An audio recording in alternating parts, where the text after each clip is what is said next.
स्वागत है दोस्तों। आज हम पढ़ने वाले हैं कक्षा 10 गणित की प्रश्नावली 4.2 को, और इसमें हमें पढ़ना है गुणनखंड विधि से द्विघात समीकरण को हल करके कैसे हम मूल को ज्ञात करते हैं। ठीक है, इस मूल को ज्ञात करने के पहले हमें गुणनखंड विधि को अच्छे तरीके से जानना होगा। पहले क्वेश्चन में टोटल आपको 5 सवाल दी गई है। पांचों अलग अलग सवाल हैं और अलग अलग तरीके से हल होंगी। इन पांचों सवाल को यदि अच्छे से देख लेते हैं तो इस चैप्टर की सारी प्रश्नावली और उदाहरण सब कोई आपको आसान से लगने लगेंगे।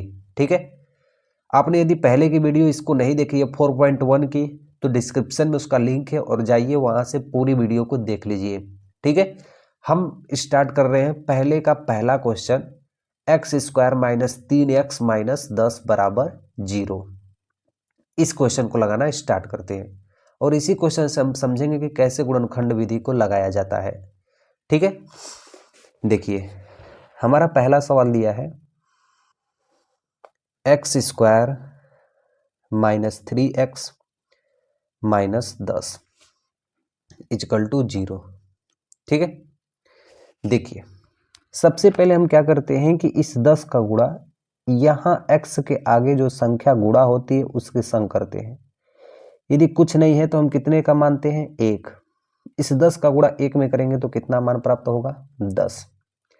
इस 10 का हम गुणनखंड करते हैं तो 2 पाँचे 10, 5 एकम 5। ठीक है, हमें यह जो बीच वाली संख्या होती है यहाँ पे ऐसे मान को लिखना होता है कि जोड़ने या घटाने पे 3 आए।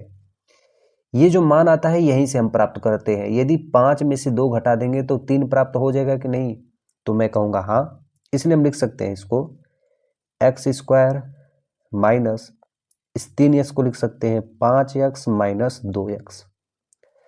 5x में से 2x घटाऊंगा तो कितना बचेंगे, 3x माइनस का 10 इक्वल टू 0। ठीक है, x² ये मल्टीप्लाई करेंगे तो माइनस 5x, माइनस से माइनस प्लस हो जाएगा 2x माइनस 10 इक्वल टू 0। अब इसके बाद देखिए इन दोनों में कॉमन क्या है, x कॉमन है। जो चीज कॉमन होता है वो दोनों में भाग दिया जाता है, तो x का x² में भाग देंगे तो यहाँ पे x बचेगा। x का भागा 5x में देंगे तो सिर्फ 5 बचेंगे। ठीक है, प्लस इन दोनों में कॉमन 2 दिख रहे हैं तो 2 का भागा इसमें भी जाएंगे। ठीक है, तो 2 का भागा इसमें देंगे तो सिर्फ x बचेगा। 2 का भागा 10 में देंगे तो सिर्फ 5 बचेंगे। नियम ये कहता है गुणनखंड विधि का कि यदि 2 बार वैल्यू दिखती है तो उसको 1 बार लिखते हैं। यहाँ पे हम कितनी बार लिखेंगे, इसको 1 बार लिखेंगे, बाकी जो बचा हुआ है उसको एक जगह इक्वल टू 0। तो हमारे x के 2 मूल निकले, कौन है, एक यह और एक यह। तो हम यहाँ पे लिखेंगे कि यदि x माइनस 5 हो तो x माइनस 5 बराबर 0, तो x का मान कितना होगा, 5। दूसरे तरफ से कहेंगे कि यदि, यहाँ पे लिखेंगे यदि x प्लस 2 हो तो x प्लस 2 बराबर 0, x बराबर माइनस 2। तो इस समीकरण के कितने मूल प्राप्त हुए, 2 मूल, एक 5 और एक माइनस 2। तो इस तरह से हम मूल को निकाल सकते हैं। ठीक है, हमने पहले समीकरण के पहले हल को हमने 2 मूल निकाला, -5 और -2। अब हम दूसरे सवाल को हल करेंगे जिसमें दिया है 2x² प्लस x माइनस 6। ठीक है, दूसरे सवाल देखिए, एक सवाल आपको अच्छे से समझ में आ जाए, बाकी इसी के टाइप के आधार पे ही सारे सवाल लगेंगे। हाँ, लेकिन कुछ आगे ऐसे सवाल हैं जो थोड़ी अलग अलग किस्म की हैं। जैसे देखिए दूसरे सवाल में क्या दिया गया है, 2x² plus x minus 6 equal to 0। ये दिया गया है दूसरी सवाल में। पहला स्टेप है कि इस 6 का गुणा इसके 2 के संग करते हैं, तो 6 दूना के कितना हुआ, 12। जो संख्या प्राप्त होती है उसका गुणनखंड कर देते हैं। 2 6 12, 2 3 6, 3 एकम 3। हम ऐसी संख्या का प्राप्त करें कि हमें बीच में यहाँ पे कुछ नहीं तो कितना है, 1। इसमें से ऐसी संख्या को हम लेते हैं जो ये बीच वाला संख्या हमको प्राप्त हो जाए 1। तो इसमें से किसको जोड़े और किसको घटाए? देखिए 2 दूना के 4 और नीचे क्या है 3। 4 में से 3 घटाऊंगा तो कितना प्राप्त होगा? 1। और गुणा करूंगा तो 4 तिहाई 12, ये आना चाहिए। ठीक है, तो 2x² माइनस इस 1 की जगह हम लिख सकते हैं 4x माइनस 3x माइनस का 6 इक्वल टू 0। बहुत सारे लड़कों को यहीं पे कन्फ्यूजन होता है। एक चीज़ मैं ध्यान से बताना चाहता हूँ, कभी कन्फ्यूजन मत समझना दोस्तों कि यहाँ पे कैसे ये 4 और 3 आए और कैसे ये 12 आए। ठीक है, ये मान कैसे लिखा जाता है बस इसको एक बार फिर से समझिए। ये 2 का गुणा 6 में किया जाता है तो कितना प्राप्त हुआ? 12। अब हमें ये बीच में ऐसी संख्या को लेनी होती है कि जोड़े या घटाएं तो 1 प्राप्त हो, लेकिन गुणा करें तो कितना प्राप्त हो? 12। हमें 2 संख्या प्राप्त हुई 4 और 3। 4 का गुणा 3 में करेंगे तो कितना होगा? 12। 4 में से 3 घटाएंगे तो कितना प्राप्त हुआ? 1। ऐसा कैसे किए हम? इसका गुणनखंड करके। ठीक है, आगे देखिए। अब इसको हम हल करते हैं। 2x² माइनस 4x माइनस का गुणा माइनस में प्लस 3x माइनस का 6। इन दोनों में कॉमन क्या है? 2x। ठीक है, अब मैं कॉमन लेना बार बार नहीं बताऊंगा, एक ही बार समझा दे रहा हूं। कॉमन का मतलब होता है दोनों में जो मिलता जुलता रहता है उसे कॉमन कहते हैं। दोनों में 2x से भागा चल जाएगा, इसलिए 2x को कॉमन ले लिए। यदि 2x से 2x भागा देंगे तो 1x बच जाएगा। 2x से 4 में भागा देंगे तो x से x कट जाएगा, 2 दूना के 4। ठीक है, इन दोनों में कॉमन क्या है? 3 है, तो 3 का भागा इसमें देंगे तो x बचेंगे। 3 का भागा 6 में देंगे तो 3 दूना के 6, 2 बचेगा। ये 2 बार आ गया ना, तो इसको हम एक बार लिखेंगे x माइनस 2 और 2x प्लस 3 इक्वल टू 0। कितने मान निकले? 2 मान। तो हम यहाँ पे लिखेंगे कि यदि x माइनस 2 हो तो x minus 2 equal to 0, x बराबर कितना मान? 2। यदि हम इस दूसरे वाला मान को यदि मूल प्राप्त करें तो लिखेंगे यदि 2x प्लस 3 हो तो 2x प्लस 3 बराबर 0, तो 2x बराबर प्लस 3 उधर जाएंगे तो माइनस 3, x बराबर माइनस 3 बटा के 2। तो टोटल कितने मूल प्राप्त हुए? 2 मूल। तो लिखेंगे अतः समीकरण का मूल x बराबर माइनस 3 बटा 2 और x बराबर 2 यहाँ पे लिखना होगा। ठीक है, चाहे फेयर हो चाहे एग्जाम हो। अतः इस समीकरण का मूल 2 कामा माइनस 3 बटा 2 होगा। ठीक है, आगे देखिए तीसरे सवाल पे चलते हैं। रूट में 2x² plus 7x plus 5 root में 2। देखिए मैं तीसरे क्वेश्चन को लिख लिया हूं। तीसरे क्वेश्चन में रूट वाली सवाल आई है। ठीक है, सबसे पहले रूट के कुछ नियम को समझ लीजिए। पहले चीज ध्यान से देखिए कि यदि करड़ी में a है, a यानी कोई भी संख्या है, यदि करड़ी में a के संग गुणा की जाती है तो सिर्फ a बचता है। यानी करड़ी में जितना मान है उतना ही मान से यदि गुणा कर दिया जाए तो करड़ी हट जाती है, सिर्फ मान को लिख दिया जाता है। ठीक है, यदि रूट में a है और बाहर b है तो इसे हम लिखेंगे b रूट a। b बाहर हो जाती है और अंदर रूट a होता है। यदि रूट में a है रूट में b है तो इसका मान रूट में a b होता है। यानी a का गुणा b में कर दिया जाता है और दोनों करड़ी को मिला दिया जाता है। ये सम बेसिक ऑफ रूट है, इसको ध्यान से देखिएगा। ठीक है, सबसे पहले इसको हम हल करते हैं। गुणनखंड विधि के पहले नियम से इसका गुणा हम इसके संग करेंगे। 5 करड़ी में 2 का गुणा करड़ी में 2 के संग करेंगे। ठीक है, तो कितना होगा? देखो रूट टू यदि 2 बार है तो कितने बार लिखेंगे? 1 बार। कितना मान आया? 10। और इस 10 का हम क्या करेंगे? गुणनखंड करेंगे। 2 पाँचे 10, 5 एक कम 5। तो हमारे पास क्या प्राप्त हुआ? 2 और 5। ऐसी कौन सी संख्या लिखें कि 7x हो जाए? तो मैं कहूँगा 5 में 2 जोड़ दूंगा तो कितना होगा? 7x। जोड़ने या घटाने पे बीच वाली संख्या प्राप्त होनी चाहिए। यहां से तो हम लिखेंगे रूट का 2x² plus 5x plus 2x plus 5√2 बराबर 0। रूट का 2x² plus 5x plus 2x plus 5√2 equal to 0। ठीक है, अब दोनों में कॉमन क्या है? दोनों में कॉमन मुझे x दिख रहा है, x को ले लेता हूं तो यहाँ पे बचेगा रूट में 2x प्लस 5। ठीक है, यहाँ पे देखिए, अब यहाँ पे कहेंगे मुझे कॉमन नहीं दिख रहा है, तो यहाँ पे देखिए यदि √2 को कॉमन ले लेता हूँ तो एक रूट बच जाएगा।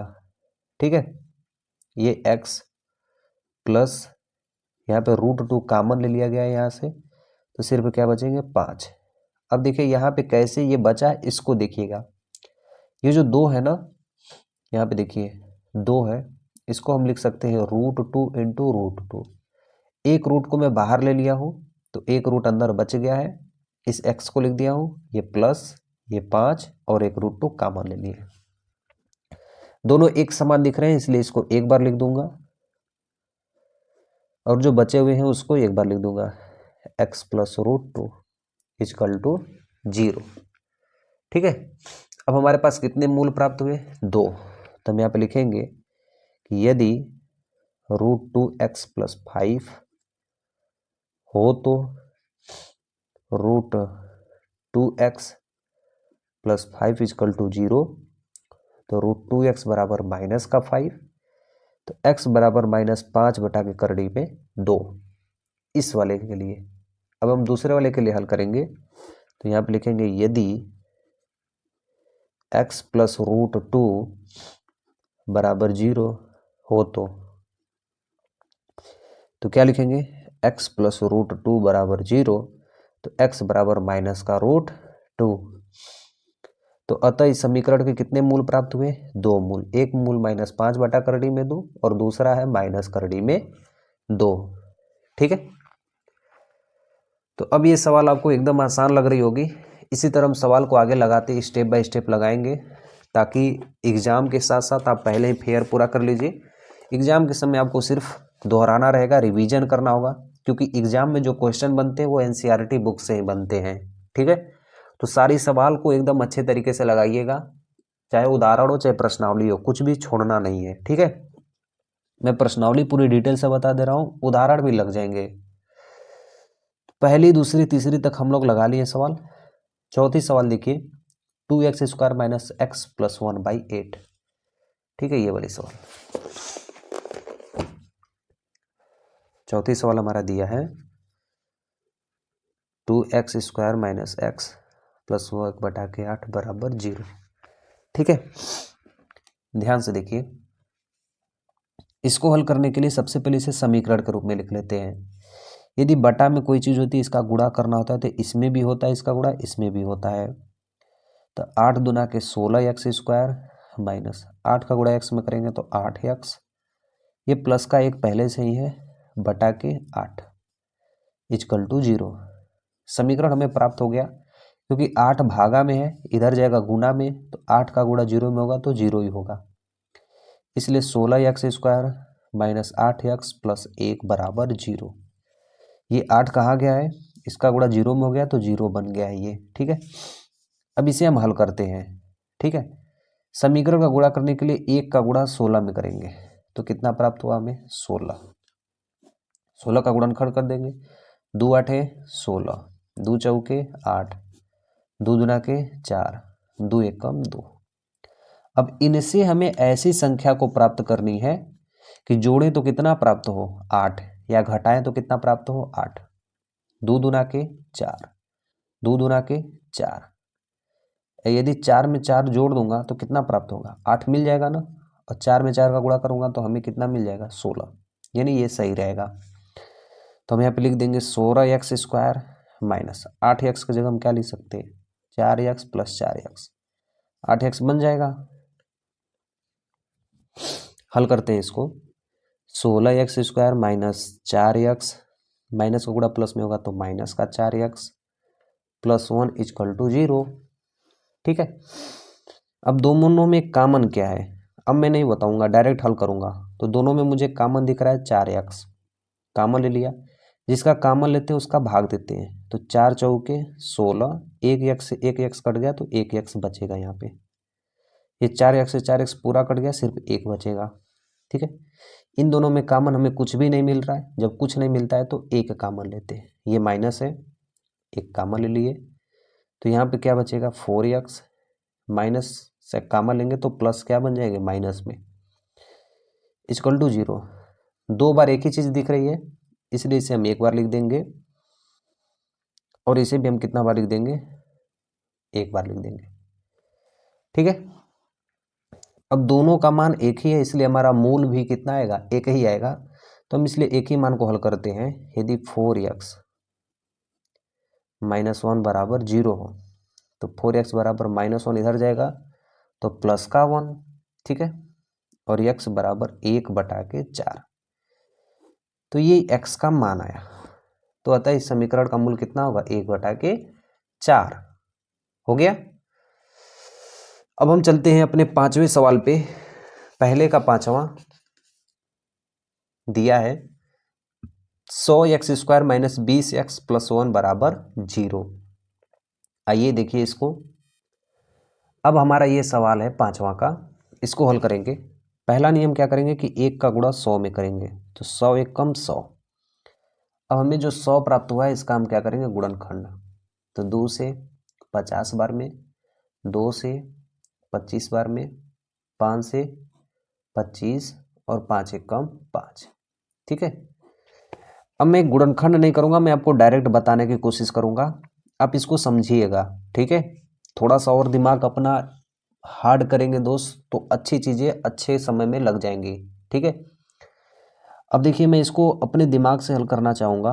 100x² में ऐसा क्या लिखूं कि जोड़ने पे 20 आए और गुणा करने पे कितना है, 100 आए।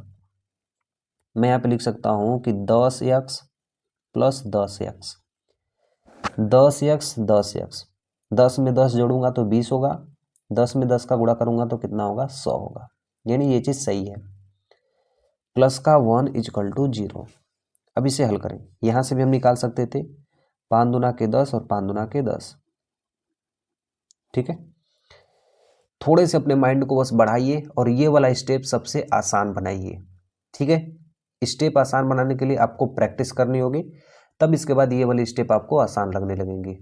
ठीक है, आइए देखिए 100x² माइनस 10x, माइनस का गुणा प्लस में minus 10x plus 1 equal to 0।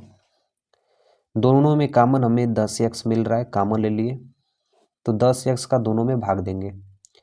10 दा में 100, एक x कटा तो एक x बच जाएगा।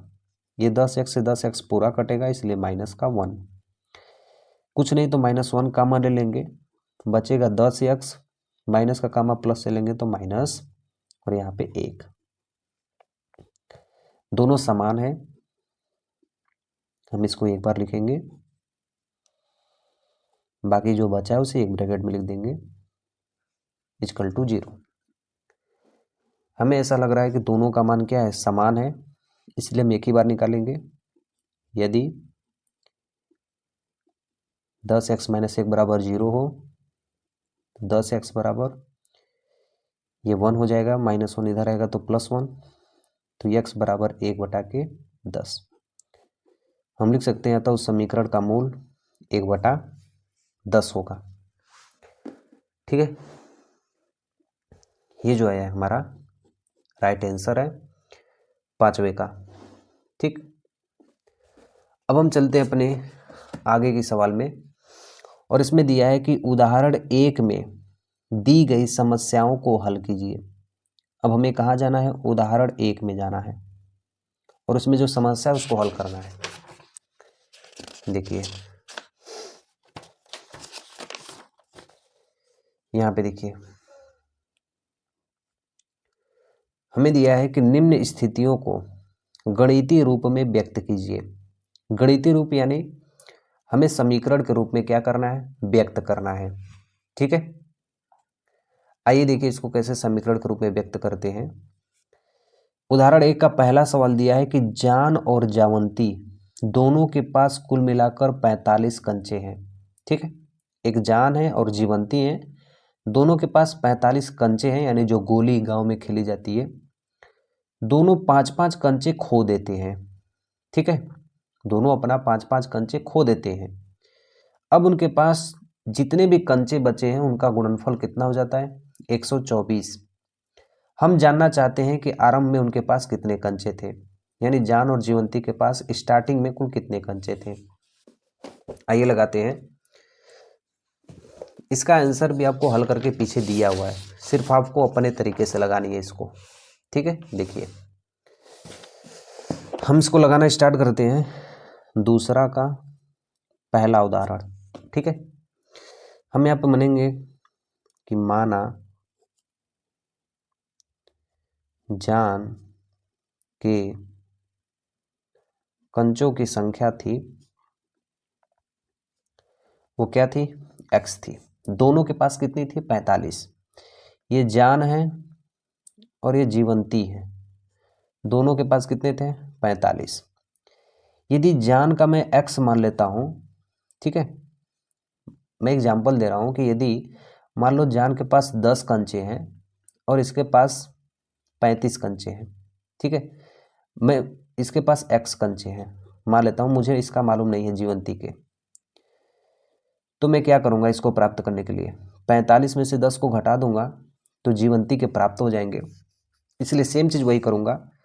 तब जीवंती के पास कंचों की संख्या, कंचों की संख्या कितने होंगे? 45 माइनस एक्स। 45 में से x को घटा देंगे तो हमें जीवंती के कंचों की संख्या प्राप्त हो जाएगी। ठीक है, अब हम करेंगे प्रश्नानुसार। दिया है क्वेश्चन में कि दोनों की संख्या, कंचों की संख्या में 5-5 घटा दें। तो जान के कंचे, जान के कंचों की संख्या, इसमें से 5 घट जाएंगे तो यानी x माइनस 5। उसी तरह जीवंती के भी कंचे घटेंगे,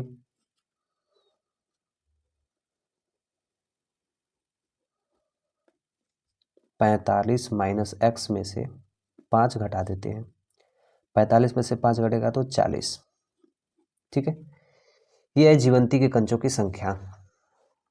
अब हमें क्वेश्चन में कहा जा रहा है कि यदि दोनों कंचों को गुणा कर दिया जाए, ठीक है, दोनों कंचों के गुणनफल 124 है, तो हम लिखेंगे फिर से प्रश्नानुसार। दोनों कंचों के गुणनफल यानी इसका और इसका गुणा, x माइनस 5 का गुणा 40 माइनस एक्स में कर देंगे तो हमें प्राप्त होगा 124। ठीक है, देखिए गुणा इसका इसके संग करते हैं, इसका इसके संग करते हैं। इस चीज़ को मैंने बेसिक ट्रिक से बता चुका हूँ प्रश्नावली 4.1 में। तो x का गुणा एक बार 40 माइनस एक्स में, एक बार माइनस 5 का गुणा 40 माइनस एक्स में करेंगे, बराबर 124 पहले से ही है। ठीक है, देखिए यहाँ पे x का गुणा करेंगे तो 40x माइनस एक्स का गुणा x में होगा तो एक्स स्क्वायर, 4 5 20 यानी 200 माइनस माइनस का गुणा माइनस में प्लस 5 का गुणा x में होगा तो 5x बराबर 124। ठीक है, अब इसको हम अच्छी तरीके से हल कर रहे हैं।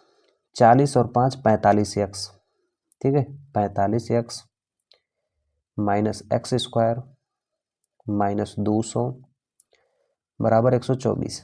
इस सारे मान को इधर लेके जाते हैं तो क्या प्राप्त होगा? एक्स स्क्वायर, ये 45x इधर आएगा, बराबर के इधर ले गए तो ये जो माइनस एक्स स्क्वायर इधर गया है तो प्लस का एक्स स्क्वायर बन गया है।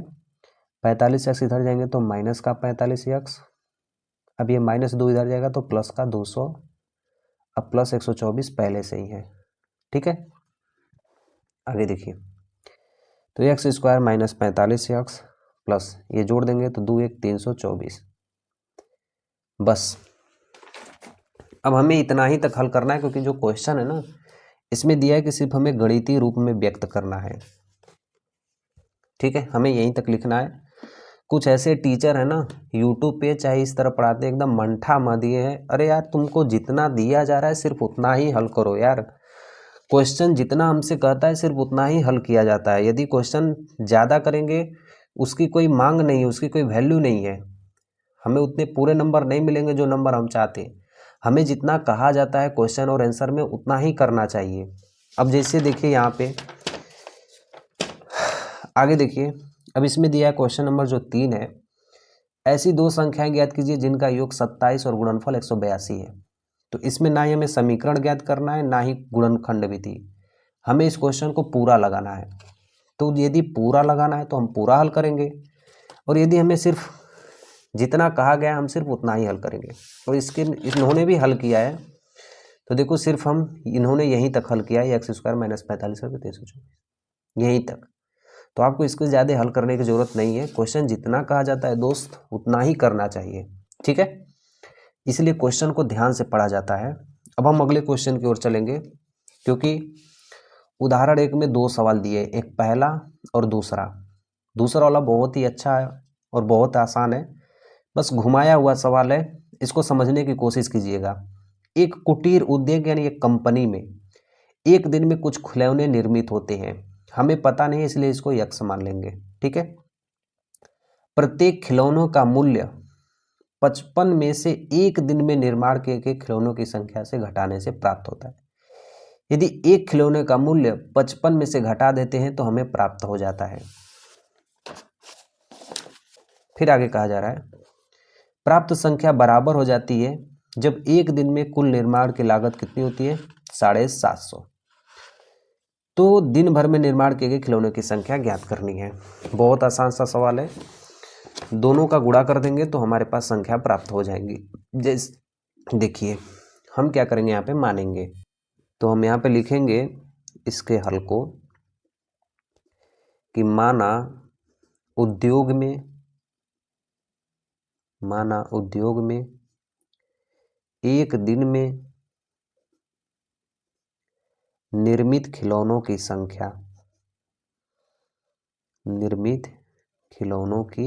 संख्या, ये अपने पसंद के अनुसार कुछ भी लिख सकते हैं, इसको जरूरी नहीं कि जो मैं लिख रहा हूँ वही लिखें। हम यक्स मान लेते हैं, ठीक है।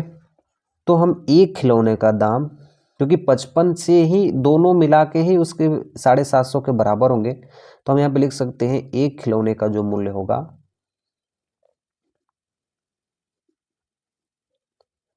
वो कितना होगा, 55 में से x को घटा देंगे, ठीक है, क्योंकि दोनों खिलौनों का योग कितना दिखा रहा था, 55।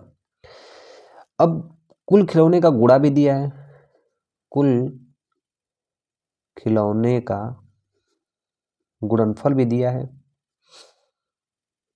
कितना है, 750। एग्जाम्पल से बात मैं आपको समझाना चाहता हूं कि यदि एक टॉफी है, ठीक है, एक टॉफी अगर आपको 5 रुपए में मिलती है तो 10 टॉफी कितने में मिलेंगी, ठीक है, 5 दवा 50 इतने की मिलेंगी। तो उसी तरह सेम यह कहा गया कि एक उद्योग में एक दिन में निर्मित खिलौनों की संख्या इतनी है, एक खिलौने का दाम इतना है, और इन दोनों का गुणनफल कितना है, 750 है। तो हम नहीं निकाल सकते हैं प्रश्नानुसार दोनों खिलौनों का गुणनफल, यानी x का गुणा किस में कर दें, 55 माइनस एक्स में, तो वह कितना हो जाता है, 750 रुपये। इसका हम गुणा कर देते हैं, ठीक है। इसका गुणा इसमें करेंगे तो 55x minus x square equal to 750। इन दोनों को हम समीकरण के इधर ले जाते हैं, तो ये माइनस एक्स स्क्वायर इधर जाएगा तो प्लस का एक्स स्क्वायर, ये 55x प्लस में इधर जाएंगे तो माइनस का 55x, और यह क्या है, प्लस 750। अतः वह प्राप्त समीकरण क्या होगा, x square minus 55x plus 750। हमें सिर्फ यहीं तक हल करनी है, गुणनखंड करके आगे नहीं हल करनी है, यहीं पर हमारा समीकरण संतुष्ट होगा, ठीक है। अब हम चलते हैं अपने प्रश्नावली की ओर।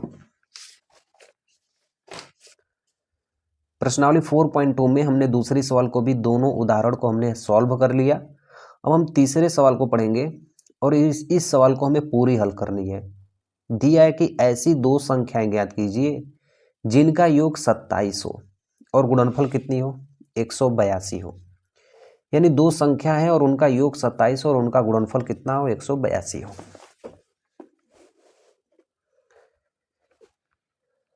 तीसरा का हल, माना पहली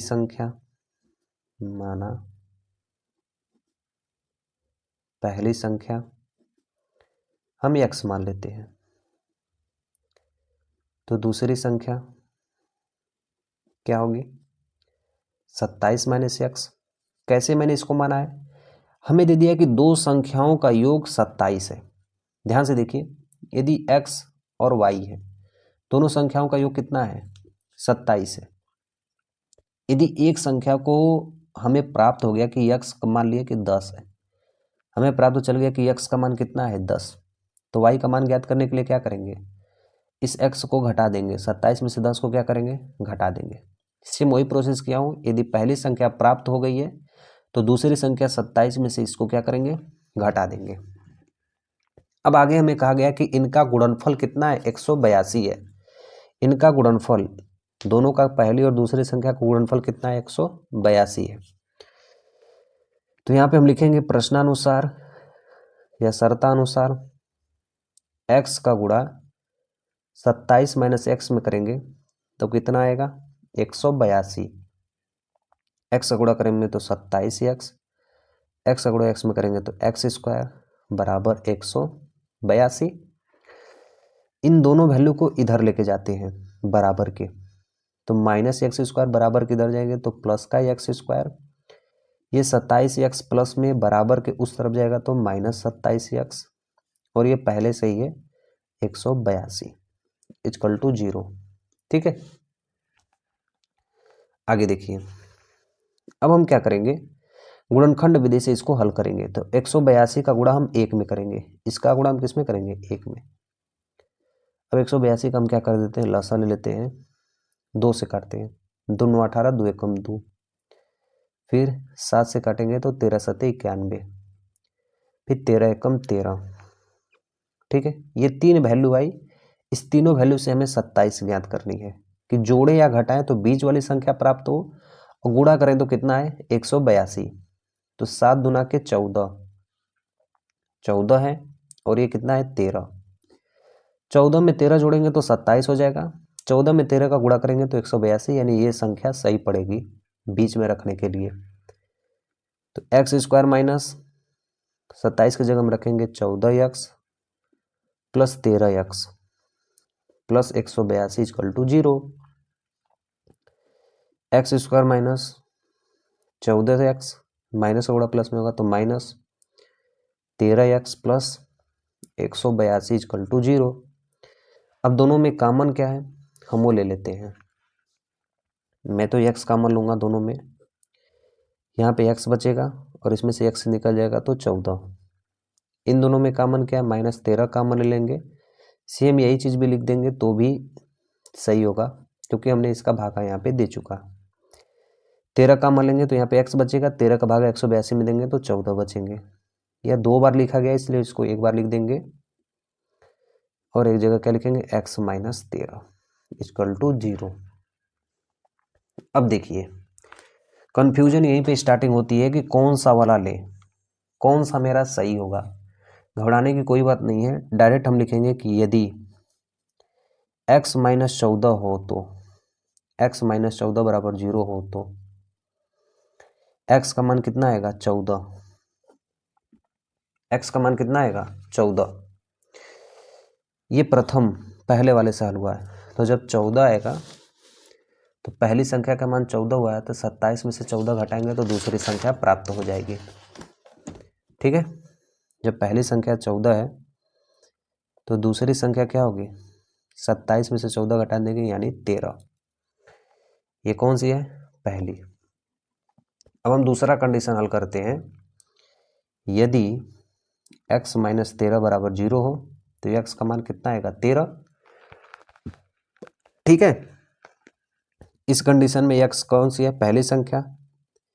दूसरी संख्या निकालनी होगी तो 27 में से 13 को घटा देंगे यानी 14। तो ये कह सकते हैं कि यदि पहली 13 हुई तो दूसरी 14 होगी, पहली 14 होगी तो दूसरी 13 होगी। ये दो कंडीशन हमको प्राप्त होते हैं इस समीकरण को हल करने से। तो ये रही तीसरे सवाल की पूरी आंसर। इसको उतार लीजिए या तो स्क्रीनशॉट मार लीजिए, साथ साथ इसको मेरे साथ करते रहिएगा, ठीक है। अब हम चलेंगे क्वेश्चन नंबर 4 की तरफ। देखिए चौथे में दिया है कि दो क्रमागत धनात्मक पूर्णांक, ये धनात्मक होने चाहिए, ठीक है, पूर्णांक यानी जिन्हें हम गिन सकते हैं। तो दो क्रमागत धनात्मक पूर्णांक ज्ञात कीजिए जिनके वर्गों का योग 365 हो, ठीक है। तो बहुत ही आसान सा सवाल है।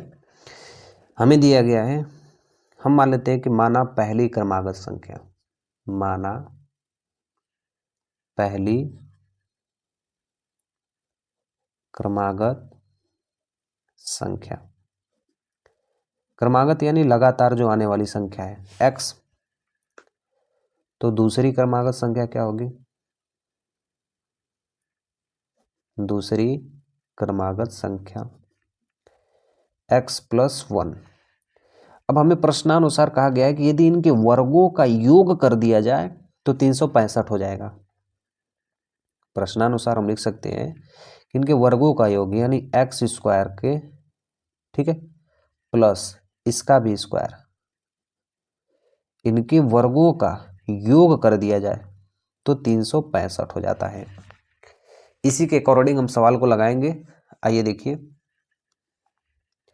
इसको हल करेंगे तो ये x² होगा और ये टूटेगा a + b के होल स्क्वायर पे। देखिए फार्मूला होता है a² + b² + 2ab। तो उसी तरह टूटेगा a² + b² यानी 1 का स्क्वायर प्लस 2 × a × b हो गया, इक्वल टू क्या है 365। 365 को भी इधर लेके आते हैं। ये देखिए x², 2x², यहाँ पे प्लस 1 का वर्ग करेंगे तो 1 ही होगा और 2 का गुणा x में करेंगे तो 2x। ये 365 इधर आएगा तो माइनस का 365। अब यहाँ तक यदि वैल्यू आ गई है तो हम इसको लिख सकते हैं 2x² + 2x। 365 में 1 घटाएंगे तो -364। मुझे तीनों में 2 कॉमन नजर आ रही है, मैं तीनों में से 2, सब में 2 का भागा दे सकता हूँ। ये रूल के अकॉर्डिंग ही है कि मैं सब में 2 का भागा दे सकता हूँ, ठीक है। तो यहाँ पे बचेगा x² + x माइनस, इसे काटूंगा तो आएगा मेरा 182 = 0, ठीक है। अब ये तो पिछले वाले सवाल के जैसे आ गई ना, 182 भी पिछले सवाल में ही इसका गुणनखंड किए थे। x² + 14 × 13 आया था ना, 14 × 13। तो हम यहाँ भी लिख सकते हैं कि 14x - 13x - 182 = 0। ये x² + 14x प्लस का गुणा माइनस में होगा तो माइनस का 13x - 182, दोनों में कॉमन x है तो यहाँ पे बचेगा x। ये x निकल जाएगा तो सिर्फ क्या बचेगा 14। इसमें 13 कॉमन ले लेंगे तो सेम यही चीज बचेगी x + 14। 2 बार है तो इसको एक बार लिख लेते हैं, x + 14 और x - 13 = 0, ठीक है। अब यहाँ से हमें 2 संख्या प्राप्त होती हैं, 2 मूल। यदि x + 14 = 0 हो तो x का मान -14 होगा, और यदि ये लेते हैं x - 13 = 0 हो तो x = 13। लेकिन क्वेश्चन आप पढ़ेंगे तो उसमें लिखा है धनात्मक पूर्णांक, यानी जो आंसर आना चाहिए वो किस में आना चाहिए, धनात्मक में, ना कि ऋणात्मक में। तो ये वाला कंडीशन गलत होगा, ये वाला कंडीशन क्या होगा, सही होगा। तो वह संख्या क्या होगी 13, और x हम किसको माने हैं, पहली संख्या को। तो दूसरी संख्या क्या होगी x + 1 यानी 13 + 1 यानी कितनी होगी 14, यानी वो दोनों संख्या कितनी होगी 13 और 14। ऐसे करके हम इस सवाल को लगा सकते हैं, ठीक है। अब इसके बाद वाली सवाल देखिए, यहाँ पे दिया है क्वेश्चन नंबर 5। देखिए कि यदि एक समकोण त्रिभुज की ऊंचाई इसके आधार से 7 सेंटीमीटर कम है, ठीक है, इसकी ऊंचाई इसके आधार से 7 सेंटीमीटर कम है और यह समकोण त्रिभुज है, कर्ण कितना हो 13 हो तो अन्य दो भुजाएं ज्ञात कीजिए। ये पाइथागोरस प्रमेय पे लगने वाली सवाल सबसे आसान सवाल है इस चैप्टर की। देखिए पहले क्वेश्चन को समझिए कि क्वेश्चन हमें कहना क्या चाहता है। हमें ये कह रहा है कि यदि कोई समकोण त्रिभुज है, मैं समकोण त्रिभुज बना लेता हूं, और हमसे कहा जा रहा है कि समकोण त्रिभुज में देखिए ये जो सबसे बड़ी भुजा होती है उसे कर्ण कहते हैं, ठीक है, और ये जो खड़ी सी रहती है ना, यहाँ पे थीटा होता है, इसके ठीक सामने वाली ये लंब कहलाती है और ये क्या कहलाती है, आधार।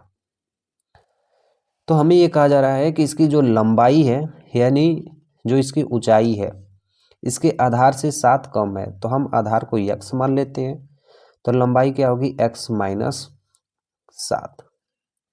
आधार से लंबाई कितनी कम है, 7 कम है, तो हमें कर्ण का मान कितना दे चुका है, 13। हमें इसको हल करना है, तो सिंपल सा पद है, हम यहाँ पे लिखेंगे माना समकोण त्रिभुज का आधार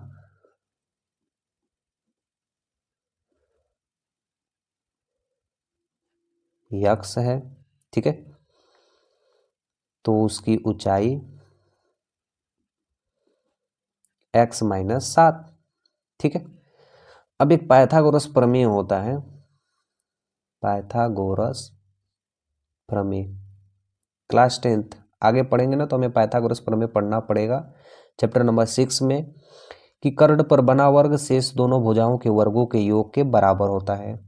यानी जो कर्ण का वर्ग होता है वो लंब का वर्ग प्लस आधार का वर्ग, दोनों के वर्गों के योग के क्या होता है, बराबर होता है। तो इसलिए हम लिख सकते हैं प्रश्नानुसार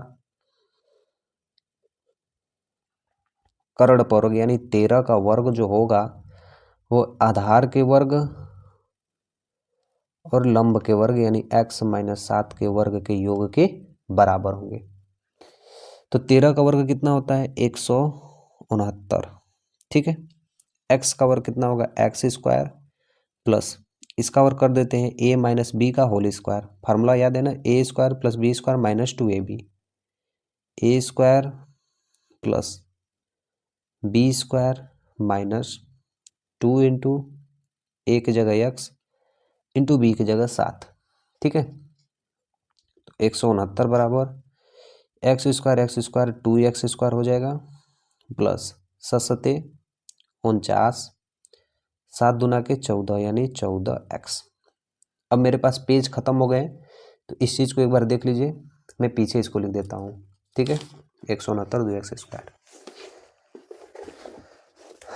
तो हमारे पास क्या था, 169 2x² और उसके बाद 49 और 14 प्लस का 49x फिर 14, ठीक है, ठीक है। तो हमने इसको लिख लिया, अब इसे हम हल करेंगे आगे। इस 169 को इधर ले आते हैं तो 2x² माइनस 14x बीच में लिख देते हैं और ये प्लस का 49 और ये 169 आएगा तो माइनस का 169। इस 169 को हम इधर लेके आए हैं, ठीक है। इस चीज़ को ध्यान से देखिएगा, इसे हम हल कर देते हैं, 2x² माइनस 14x और इसे हम घटाएंगे तो 9 में से 9 गया 0, 16 में 4 यानी 12, कितना प्राप्त हुआ 120। चिन्ह माइनस का लगेंगे, दोनों में 2 का भागा दे सकते हैं, सब में 2 कॉमन है तो 2 का भागा दे सकते हैं, ऐसा हम कर सकते हैं। पीछे भी इसको हल किए तो x² 2 7 14x, ये कितना होगा 60 बार में कटेगा, ठीक है, इक्वल टू 0। अब इसके बाद देखिए, अब हम अपने दिमाग से इसको हल करेंगे, 60 का ऐसा क्या गुणनखंड बनाए कि बीच में 7 आ जाए और इधर 60 हो, ऐसे कर देता हूँ। तो 2 से 30, 2 से 15, 3 से कटेगा 3 5 15 और 5 एकम 5, अब हमें ऐसा चीज गुणनखंड करना है कि बीच में हमें कितना प्राप्त हो, 7 हो। अब इसलिए करेंगे 12 पाँचे 60, हाँ हो जाएगा, ठीक है। 2 दूना के 4 तिहाई 12, 12 और 5, 12 में से 5 घटाएंगे तो 7 हो जाएगा। अब 12 में 5 का गुणा करेंगे तो 60 हो जाएगा। 12x माइनस 5x माइनस का 60 इक्वल टू 0। 12x में से 5x घटाएंगे तो 7x मिल जाएगा। इसके जगह हमने इसको लिख दिया। अब x square minus 12x minus minus क्या होंगे, प्लस का 5x माइनस का 60 इक्वल टू 0। आगे देखिए, दोनों में कॉमन क्या है, x कॉमन है, ले लिए हमने, तो हमारे पास सिर्फ बचा x माइनस 12, ठीक है। और इधर हमारे पास बचा 5 कॉमन, तो यहाँ भी बचा x माइनस 12। दोनों समान चीज़ है, इसलिए x माइनस 12 और x प्लस 5, हमारे पास 2 वैल्यू प्राप्त हुई, ठीक है। आगे देखिए, अब जिस तरह हम लोगों ने माना था उसी के अकॉर्डिंग हम लिखेंगे, यदि x बराबर x माइनस 12 बराबर 0 हो तो x का मान कितना होगा, 12। यदि x प्लस 5 बराबर 0 हो तो x का मान माइनस 5 होगा।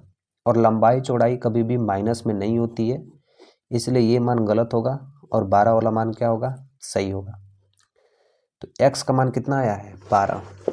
इधर देखिए, जब x का मान कितना आया है, 12, तो लंबाई की मान कितनी होगी, 12 में से 7 घटा देंगे तो कितना आएगा, 5। यहाँ पे लिखेंगे लंबाई बराबर 12 माइनस 7 बराबर 5। ये लास्ट में करना होगा, मैं आपको यहीं पे बता दिया हूँ। यदि आधार 12 आ गए तो लंबाई 12 में 7 घटा देंगे तो 5 आएगी, ठीक है। अब इसके बाद देखिए, हमारे पास सबसे लास्ट सवाल बची है। इस लास्ट सवाल की सबसे खास बात हमको समझ में आ रही है कि भाई तुमने इतना बड़ा सवाल क्यों दिया है। सवाल एकदम छोटी सी सवाल है, लेकिन इसको घुमा के आपको बस बड़ी सवाल बताने की कोशिश किया जा रहा है कि लड़के इसको पढ़ने के बाद इसमें क्या हो, थोड़ा उलझ जाए। ऐसे सवालों को विशेष ध्यान देना चाहिए कि इसको कितनी आसानी से हम लगा सकते हैं। जैसे देखिए, एक कुटीर उद्योग यानी एक कंपनी में एक दिन में कुछ बर्तन निर्माण किए जाते हैं। हमें नहीं पता, इसलिए हम बर्तनों को x मान लेंगे। एक विशेष दिन यह देखा गया कि प्रत्येक नग यानी बर्तन, एक ऐसे दिन देखा गया कि हर एक बर्तन के निर्माण में जो लागत हो रही है उस दिन के निर्माण में किए गए बर्तनों की संख्या के 2 गुने से 3 अधिक है। उस दिन में बर्तनों की संख्या यानी x का 2 गुना, उससे कितना अधिक, 3 अधिक है। यदि उन दिन कुल निर्माण की लागत 90 है, इसका इसमें गुणा कर देंगे तो कितना आएगा, 90। तो बर्तनों की संख्या और प्रत्येक नग की लागत ज्ञात कीजिए। बहुत आसान है, इसको हल करना स्टार्ट करते हैं। देखिए, सबसे पहले हम लिखेंगे माना बर्तनों की संख्या, ठीक है। 6वां सवाल है, लिखेंगे माना बर्तनों की संख्या x, ठीक है। एक बर्तन की कीमत क्या कहा हमसे,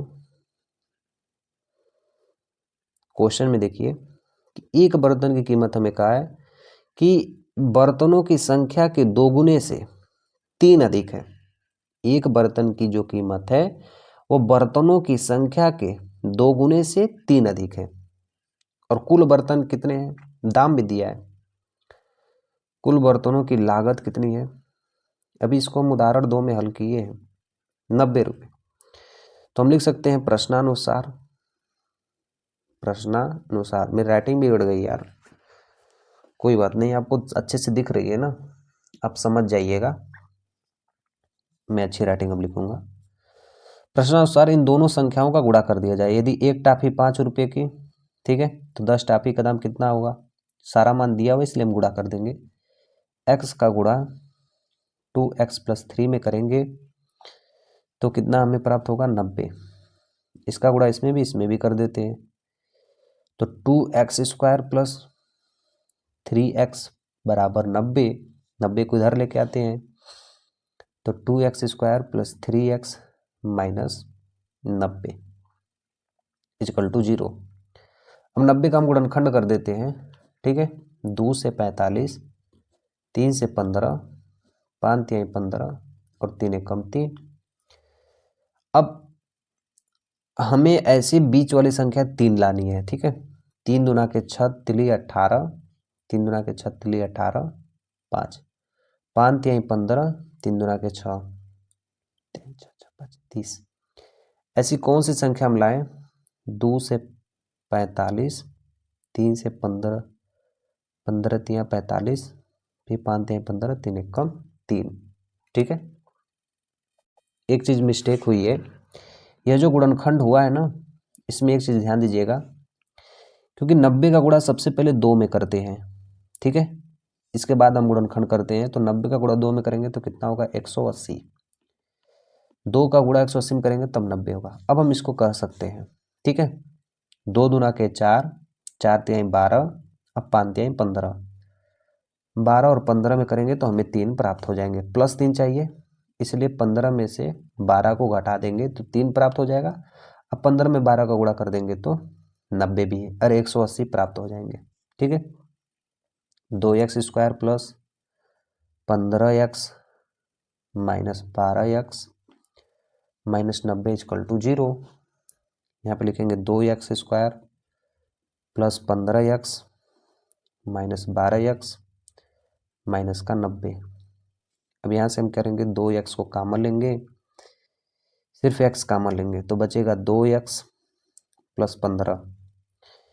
यहाँ पे हम कॉमन लेंगे 6 कॉमन लेंगे, 6 दूना के 12 प्लस 15 छक्का 90।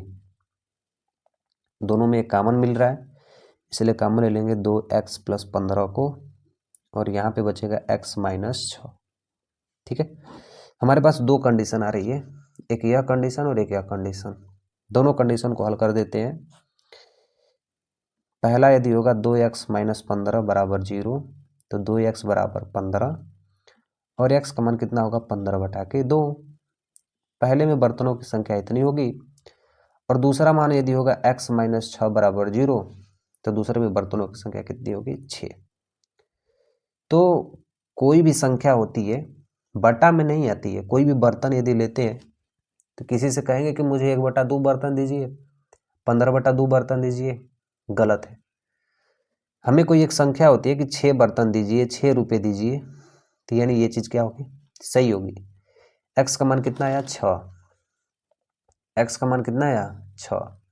तो जो बर्तनों की संख्या कितनी है? 6। बर्तनों की कीमत कितनी होगी? 2 गुणे 6 प्लस 3 यानी 6 दूना के 12 प्लस 3 यानी 15। इसके 2 गुने से कितनी अधिक है? 3 अधिक है। तो ये रहा इसका राइट आंसर। अब इस कारण हमारा प्रश्नावली क्या हो गया? समाप्त हो गया। और अगली प्रश्नावली या कोई भी प्रश्नावली देखने के लिए डिस्क्रिप्शन में जाइए, आपको वहीं पे लिंक मिल जाएगी, ठीक है। चैनल पे 5 विषय पढ़ाए जाते हैं। आइए, मेहनत करिए और एक अच्छा नाम करिए दोस्त। मिलूंगा मैं आपको नेक्स्ट वीडियो में। चैनल को सब्सक्राइब कर देना। तब तक के लिए जय हिंद।